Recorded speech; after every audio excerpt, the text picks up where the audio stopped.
Hello everyone, so it's the day after Wolves lost to Crystal Palace, and unfortunately there's a terrible story to come out of it regarding Tolu Arakaderi, which I'll get onto. And I was planning to do this video a few days ago.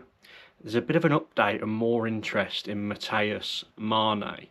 We've got to start with the terrible post that Wolves actually put out regarding the racial abuse that Tolu Arakaderi received post the Crystal Palace game, which I'll just quickly read what they put. They put, "We are disgusted by numerous instances of racist abuse from multiple perpetrators directed at Tolu Arakaderi on social media following today's fixture against Crystal Palace. There is no place for racism in football, online or anywhere in society. We condemn this abhorrent and unlawful behaviour in the strongest possible terms.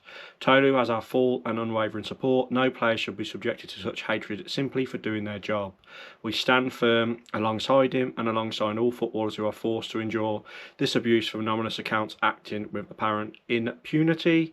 The club has reported the post to the relevant platforms and will work with the Premier League and the authorities to help identify those responsible and ensure appropriate action is taken. We will continue to take zero tolerance approach to all forms of discrimination."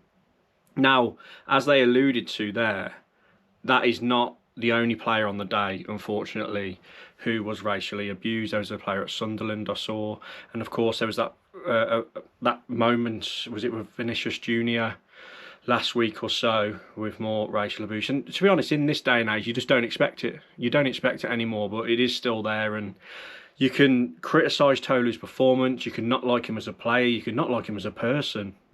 But to send that, you've got to be unwell to DM anyone any kind of abuse, but to racially abuse someone just because they missed a penalty and played bad is absolutely appalling. They will get caught, because in today's day and age, Instagram will be able to track them down fairly easy. If it's someone within the UK, obviously I know the laws here, it's literally against the law to racially abuse someone. I know there was some posts from people abroad, so that might be a bit harder, but I'm glad the way Wolves handled it as well, just putting out the posts and the identity of the people who did it, no messing around. That's the best way to do it. Obviously, there's been unwavering support for Tolu from everyone, players, fans, or the like, and it's just there's no place for it at all. Like, in my own personal video, I was critical of Tolu. I thought he had a bad performance, like the penalty was poor. Someone did point out to me though in the comments though that he actually was really good defensively on corners, like heading the ball away, which, to be fair, I didn't mention that in my video, but that's true. Defensively he was good at clearing the ball, but going forward I think he'd admit himself he had a really poor game. And it was disappointing to see, because he played really well against Arsenal, didn't he, the previous game when he come on.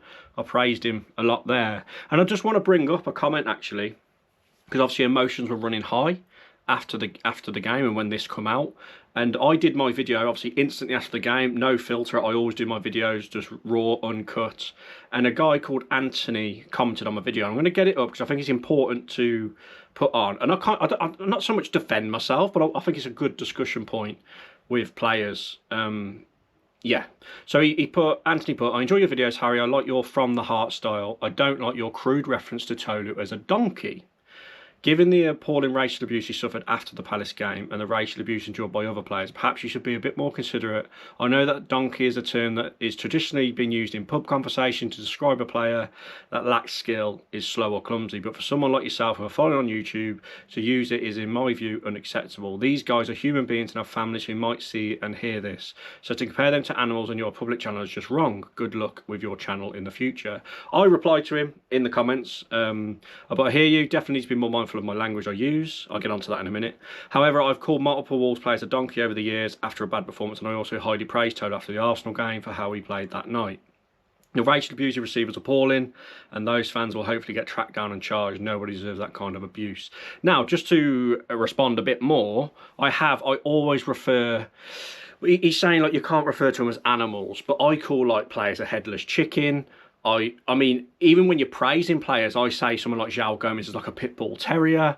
I back in the day used to call Grant Holt a donkey. I've called Sasa Kalajic a donkey. I called Diego Costa a donkey. It's just a very easy term to use to explain someone who's had a very bad performance when they're being clumsy and it's bouncing off them and they can't finish. It's obviously a well-known term, and I used this term before all this come out And I think it's completely separate anyway. So, not I'm defending myself, but I think it's a good topic about players seeing what you say about them and they are humans. Because admittedly, sometimes I do just see footballers as characters on a screen, like a computer game or something. But they are human. They are. But they're paid a lot of money, and criticism for their performances is going to come. Of course, nobody in any walk of life should receive racial abuse like Tolu did. No way.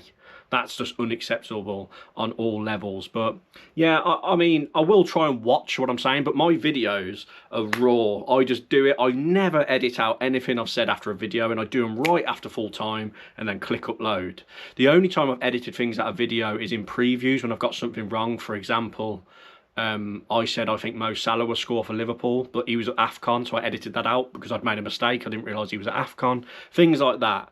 But this is a fan channel. I'm raw. I'm not great with words. You know, I'm not highly educated. I haven't got a journalism degree. If you want that sort of thing, go to the Express and Star, go to Sky Sports, go to TalkSport, go to people who've got better vocabulary than me. This channel is just me giving my opinion as a football fan. I don't represent fans. I represent myself and give my opinion about the club I support. But yeah, will I watch my words a bit? Yeah, maybe. Maybe that was a bit strong, saying he performed like a donkey on the day. But that was just my feeling. I mean, like I've said that Hwang has ran around like a headless chicken. Things like that. You know, like I said, I've praised players. I've called Agbadu like a tank. I know that's not an animal. That's a vehicle, but you know what I mean. You do use terminologies like people say, like Rodrigo Gomez, he's just fit as a butcher's dog, things like that. So I get what he's trying to get at, but the animal thing, I'm not trying to like personally attack him by calling him a donkey. I said he played like a donkey. He did, in my opinion, but against Arsenal, he was brilliant. And for the record with Tolu, I'm on record saying I want him here next season. I think he'd be brilliant in the Championship. I really do. I think he'll suit it. He's struggled in the Premier League. He struggled with fitness early on. And also when I did that video the other day, when I referred to the article he responded to a fan constructively criticising him. And he was like, you know, yeah, fair enough. I agree. I was bad. I'm going to work on it. So criticising players for their performance is fine for me. But obviously racially abusing someone is way out the line and they should get done for it. They should get charged. It's not on in any walk of life. But thanks for your comment. And I like the fact the comment from him there was a constructive one. You know what I mean? He was constructively criticising me and giving his view on the language I use in terms of using an animal as an analogy to describe a performance. But there we go. I probably will use an animal again at some point to praise or, you know, put someone down with their performance. But that's just the way I am. And there we go. So I hope that clears it up. But thoughts out to Tolu. I mean, horrendous. I really hope he's doing all right. And I hope he comes back against Villa, has a great performance, scores, and silences the doubters. And then we can praise him. We can praise him. And I just hope that this racial abuse hasn't affected him terribly, because it's just not on, is it, in this day and age? And yeah, so... And also, I just want to talk about Mateus Mane. Now, this video today was originally going to be about this. So we know that Mane's like burst on the scene.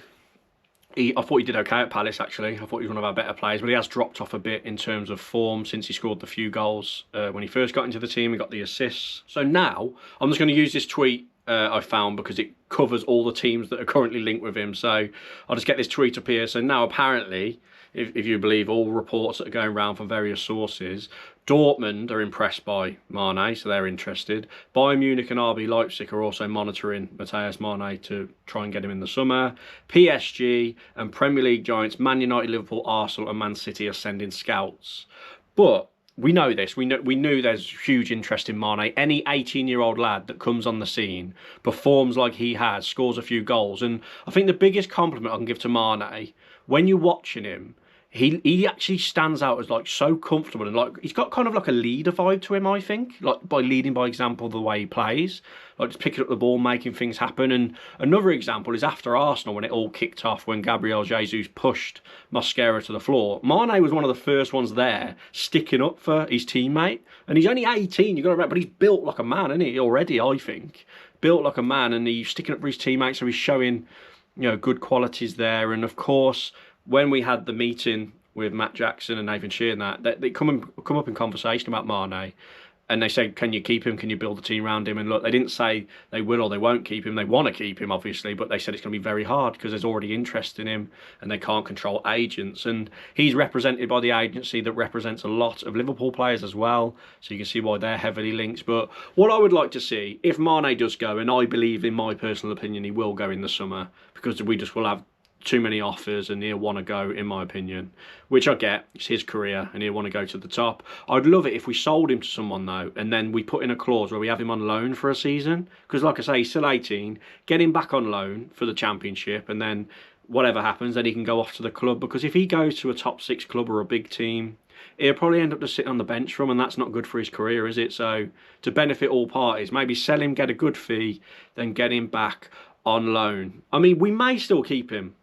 I'd be absolutely flabbergasted if we did, if Wolves turned down all the offers and we did keep him next season, because obviously he has still got a contract till 2029. But my opinion is, and my feeling is, that he probably will leave in the summer, which is a shame, because it's nice to have a lad that's kind of come through the academy. Obviously we got him from Rochdale at 15 and he's done well to break into the team. And what a character, what a player, great to watch, been the shining light. But comment your thoughts down below on that. Do you think we'll keep him? And would you like to see, what I'd like to see is we sell him, but then get him back on loan for the Championship season maybe, and he can try and help us come back up. And also, comment your thoughts, what I've discussed about the comment of referring to animals when describing players. And of course, no room for racism in football at all. And thoughts out to Tolu, and I'm sure you all agree. And yeah, please like the video, please subscribe. As you know, I'm after 15,000 before the end of the calendar year. And yeah, I'll catch you next video, everyone. Let's have a good week, and let's hope things can improve against Villa next game out. Cheers.